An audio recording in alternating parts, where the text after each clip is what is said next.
You mean more to me than winning the fight. I'm letting it go, yeah, I don't have to be right. So let's give peace a try. So let's give peace a try.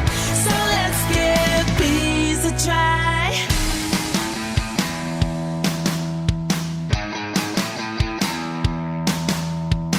I wanna build you up, and so I'm giving in. I wanna build you up, and so I'm giving in. Because it's not about whether or not I win, 'cause you mean more to me than that. I wanna build you up, and so I'm giving in. I wanna build you up, and so I'm giving in. Because it's not about whether or not I win, 'cause you mean more to me than that. I don't have to win, that's just fine. We'll sort it all out, it just takes time. You mean more to me than winning the fight. I'm letting it go, I don't have to be right. So let's give peace a try. So let's give peace a try. So let's give peace a try. I don't have to win, that's just fine. We'll sort it all out, it just takes time. You mean more to me than winning the fight. I'm letting it go, I don't have to be right. So let's give peace a try. So let's give peace a try. So let's give peace a try. I wanna build you up, and so I'm giving in. I wanna build you up, and so I'm giving in. I wanna build you up, and so I'm giving in. So let's give peace a try.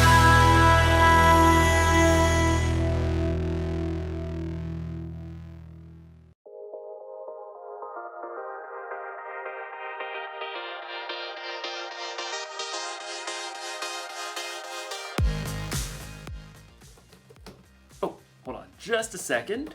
And send. Hey everybody, it's me, Jacob. Sorry about that. I had to post about my favorite team. They're playing tonight and they're gonna crush the competition.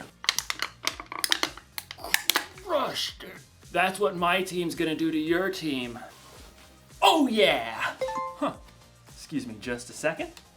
What? Somebody commented on my post. Your loser team is gonna eat dirt tonight. Oh, I'll show them.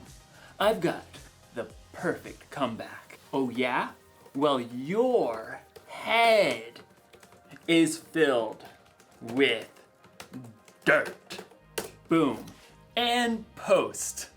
Jacob, what are you doing? I don't know, Jacob. Maybe we should do this. But Jacob, why ever not? Because this week we're talking about peace. Peace is proving you care more about each other than winning an argument. But I don't want to make peace. I want to get even. There's only one thing that'll help me calm down and make the right choice. A can of chips. Whew.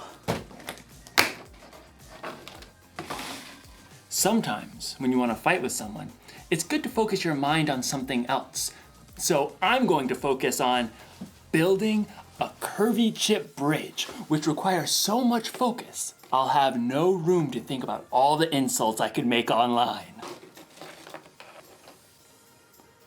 In today's story, we're gonna see what a guy named Isaac did when he was insulted. I wonder if they made fun of his favorite sports team.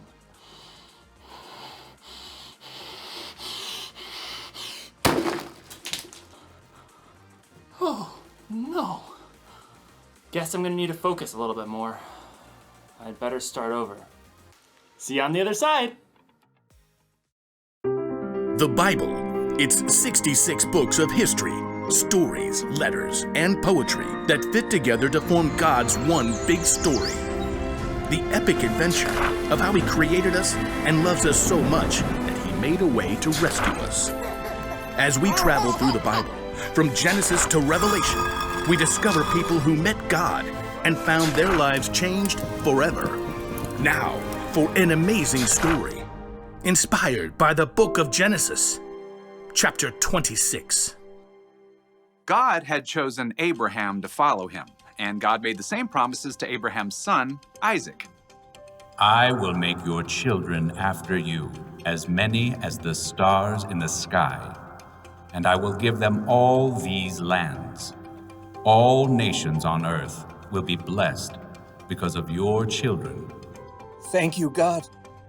The land of the Philistines where Isaac lived had experienced a period of famine, but God blessed Isaac's crops. Hey, boss, we done gathered 100 times more wheat than we planted. Excellent. 103.7 times as much to be precise. And your flocks and herds are multiplying like rabbits. Actually, they're increasing like sheep and goats, because that's what they are. Very well, carry on. Unfortunately, the Philistines who lived nearby grew jealous of Isaac's success. They shoveled dirt into his wells, cutting off his water source. Excuse me? The king of the Philistines called for Isaac and issued a command. You have become too powerful. Move away from us. It wasn't fair. Isaac had plenty of men who could stand against the Philistines and fight, but he chose to keep his cool. All right, we'll move down to the Valley of Gerar. Isaac and his family packed up everything he owned. I knew I should have been saving all those Camel X delivery boxes. They moved on and made camp in the Valley of Gerar, where Abraham had lived many years before. All right, men. Let's open up those old wells my father dug. Isaac's servants immediately got to work, digging for water. Ooh-wee, it's hotter than a snake in a hog's back out here. My calculations of soil composition, we should hit water in precisely 2.6 seconds. Well, ain't that the bee's knees? Abraham's old wells filled with cool, clear water once again. The happy herds and flocks could drink their fill. That is, until the nearby Philistine herdsmen showed up. So kind of you to open up these wells for us. Step aside, the water's ours. Isaac's servants gaped at the Philistines. You got some nerve. These wells belong to Isaac by ancestral tradition and dint of hard labor. Whatever. We're taking the well. Oh yeah? We're gonna have to fight me for it. I believe the appropriate course of action is to flee. As Isaac's servants and the Philistine herdsmen faced off, Isaac himself arrived. Easy does it, fellas. There's plenty of land in this valley for everyone. We'll move along. But we can take them. Let's go. So Isaac and his family and his servants and his flocks all moved camp down the valley, and once again his servants set out to dig new wells. This is an exercise in futility. Yeah, well, I've been working out. My futility is really strong. Look here. The new wells also produced clean, clear, cool water, but it wasn't long before Philistine herdsmen arrived on the scene. Yes! Another day, another well for us. Why, I'll flatten you back to the flood. Step aside. Eek, save me. Once again, Isaac showed up. Take it down a notch, please. There's still room for everyone. Oh, come on. We could knock them flat. Yes, we could, but we're not going to. Move on out, boys. For a third time, Isaac and his men moved camp, and once again his servants dug new wells. This time, I'm gonna tie those bullies in knots and dip them in garlic. Oh, look, water. Yay. Wait for it. Wait for it. This time, no one challenged Isaac or his servants. They were left to tend to their flocks and herds in peace. That is until one day, Isaac spotted King Abimelech heading his way with a host of advisors. When the royal entourage arrived, Isaac welcomed them. Why have you come to me? You were angry with me and sent me away. Abimelech shifted and exchanged a glance with his advisors. Well, we saw clearly the Lord was with you, so we want to make a peace treaty with you. We always treated you well. We sent you away peacefully, and now the Lord has blessed you. Give us your word you won't harm us. I can do that.